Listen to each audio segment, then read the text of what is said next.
Mesdames et messieurs, amis internautes, merci de nous suivre sur Canal Ivoire. Nous sommes ici à Grand Bassam, précisément au quartier Gikanga, ce quartier qui avait été inondé par les pluies diluviennes de cette fin de mois de juin, où tout ce quartier avait été inondé, beaucoup de dégâts matériaux ici ont été vus sur les ondes de Canal Ivoire. Nous sommes venus quand même, l'eau s'est retirée pour voir un peu comment les populations ont vécu cette situation. En plus de cela, il y a eu un comité qui a été mis en place, un comité dirigé par le professionnel des médias, Aimé Narcisse Boli. Comment est-ce que ce comité travaille? Qu'est-ce que les populations pensent de ce comité? Mesdames et messieurs, amis internautes, pour en savoir plus, c'est maintenant. Suivez-moi.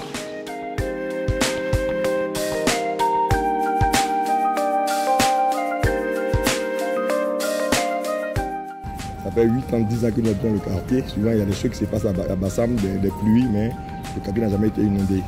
Donc, a priori, le premier jour, on a cru que c'était une pluie simple. Donc, on l'a regardé, on pensait que ça allait passer. Et dans la journée, ça a commencé à remonter. Et c'est là que vraiment, puisque le lendemain, on a vu que l'eau montait maintenant dans les maisons. C'est là qu'on a pu vraiment rapidement, on s'est appelé un comité rapidement, un comité ad hoc. Et puis, on a commencé à courir pour pouvoir gérer cette situation. On peut seulement remercier Dieu, parce que c'est venu comme ça. Je vous dis quelque chose que dans le quartier, on ne se connaissait même pas. C'est-à-dire que chacun prend sa voiture, il rentre à sa maison. C'est un quartier où chacun rentre, on ne se cause pas. Mais compte tenu de la situation, vraiment, comme un seul homme, on s'est regroupé automatiquement, on a créé quelque chose. Et puis vraiment, on a couru. Et Dieu merci, et on a lu vers les autorités, nous ont écoutés. Les propositions, en fait, il faut que ça soit un truc réel. C'est-à-dire qu'il ne faudrait pas que ça soit un comité par rapport au sinistre. On a compris maintenant le bien fondé d'un comité dans un quartier. Il faut que ça soit un truc réel, avec un bureau, avec une assise correcte, de telle sorte qu'on n'attend pas les sinistres pour pouvoir évacuer certaines choses. Il faut que le comité demeure.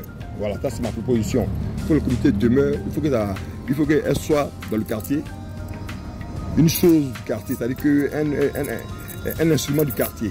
De telle sorte que s'il y a quelque chose, on peut se l'adresser au comité. Monsieur Boli, c'est souvent, je ne connaissais pas d'année d'IDEV, mais c'est comme l'impression que je l'ai connu, ça fait 10 ans.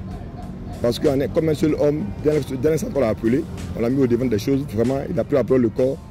C'est sûrement, je ne sais pas quoi dire, mais vraiment, c'est un monsieur que Dieu nous a envoyé dans ce quartier.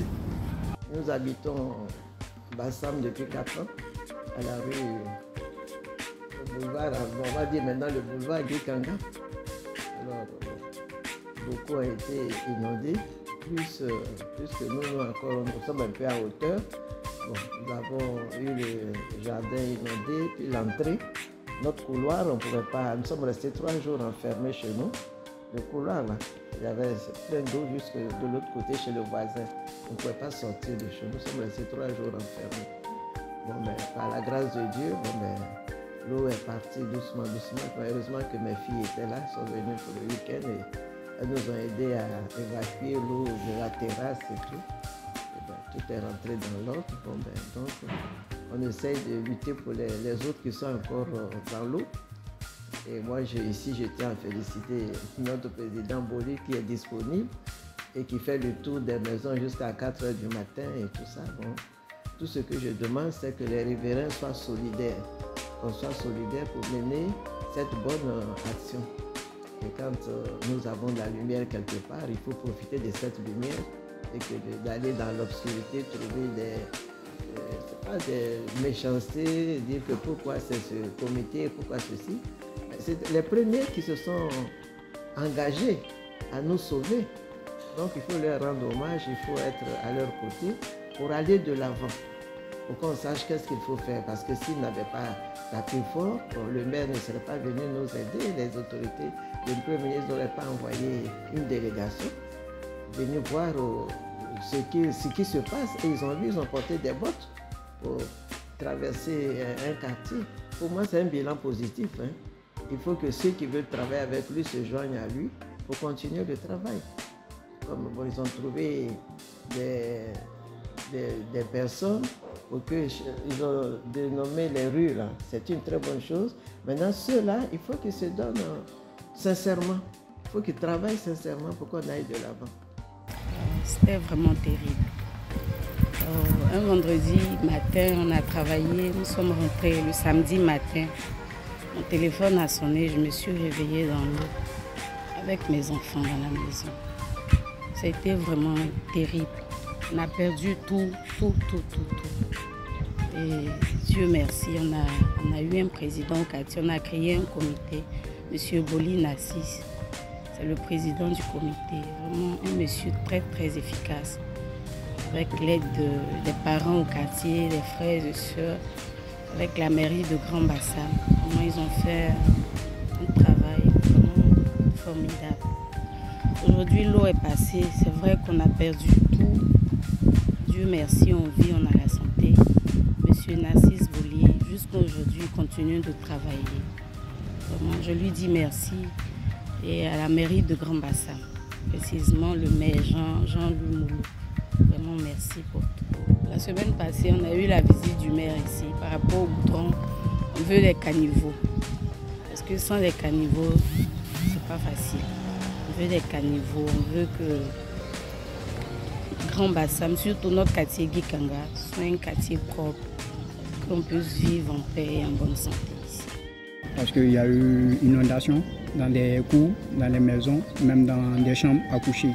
Et franchement, ça a été vraiment un désastre pour nous. Vu même qu'il y a eu des personnes qui ont pu déménager de leur lieu d'habitation pour aller même dans des quartiers Abidjan, dans des quartiers environnementaux, auxquels même aussi, ça a été les mêmes cas. Donc en tout cas, on a très mal vécu ça, surtout à Bassam. Parce que nous, on attend notre église qui est située à Gikanga, juste la deuxième boutique, c'était inondé. C'était compliqué, difficile. J'ai traversé l'eau et plusieurs personnes ont perdu leurs vêtements, leur habit, parce que l'eau avait inondé toute la salle. Donc vraiment, c'est un désastre pour nous. Voilà, on n'a jamais vu ça, quoi.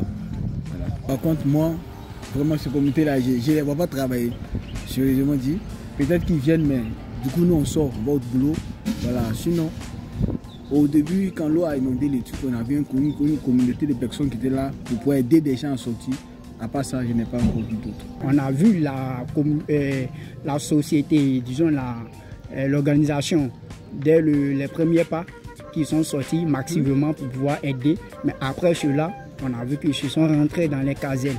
Et bon, pas de cri de guerre, pas de cri à l'encontre du maire. C'était un matin que les pluies diluviennes ont pris d'assaut toutes les maisons et moi-même, je suis une victime. Voilà.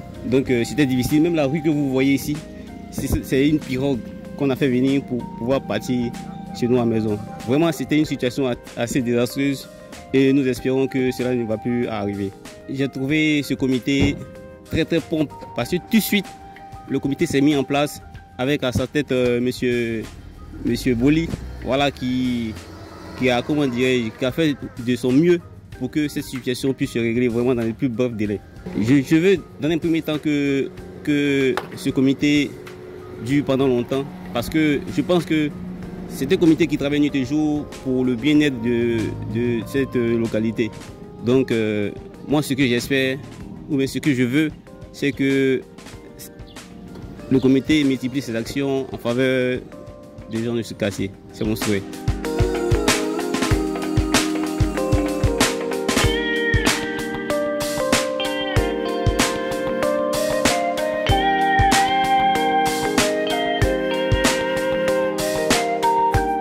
Je pense qu'on ne pourra jamais oublier ce que nous avons vécu à Bassam. C'est vrai qu'on n'a pas enregistré de pertes en vie humaine, mais les gens, c'est dans la mort de l'âme qui se souviennent de ce qui s'est passé. Quand on voit qu'on se réveille un matin et que l'eau arrive aux fesses, on ne peut qu'être désemparé, meurtri. On ne peut que s'interroger. Pourquoi un tel sort? Pourquoi cela s'impose aux habitants de Grand Bassam? Et nous sommes en train de tout mettre en œuvre pour que le sinistre soit un vieux souvenir. Mais nous n'allons jamais oublier ce que nous avons vécu. C'est pourquoi nous donnons rendez-vous à toutes les organisations nationales et internationales le 13 octobre prochain, qui est la journée internationale de lutte contre les risques de catastrophes naturelles. C'est dans la solidarité. Les gens ont tout perdu, on ne peut pas remplacer, leur rembourser, mais au moins il faut un accompagnement des autorités étatiques et des relations internationales pour soulager les familles qui ont tout perdu. Bientôt, nous parlerons de la rentrée scolaire. Est-ce que les gens auront les moyens pour inscrire leurs enfants à l'école? En tous les cas, nous avons déjà remercié le chef de l'État, son Premier ministre et son gouvernement pour tous les efforts qui ont été déjà faits pour soulager les populations. Et je pense que nous devons nous asseoir et faire le point des sinistrés et voir comment les accompagner véritablement efficacement. Parce que le sinistré a été créé parce que nous voulons contribuer au soulagement des populations. Nous devons aussi contribuer à l'authentification de la liste des sinistrés. Et je pense que nous devons lancer un appel. Il faudrait que tous ceux qui habitent dans ce quartier, tous ceux qui ont les intérêts dans ce quartier, puissent se joindre à nous. Parce que quand nous parlons de sinistrés, on peut ne pas être résident, mais si on a des parents qui sont sinistrés, on est aussi sinistrés psychologiques.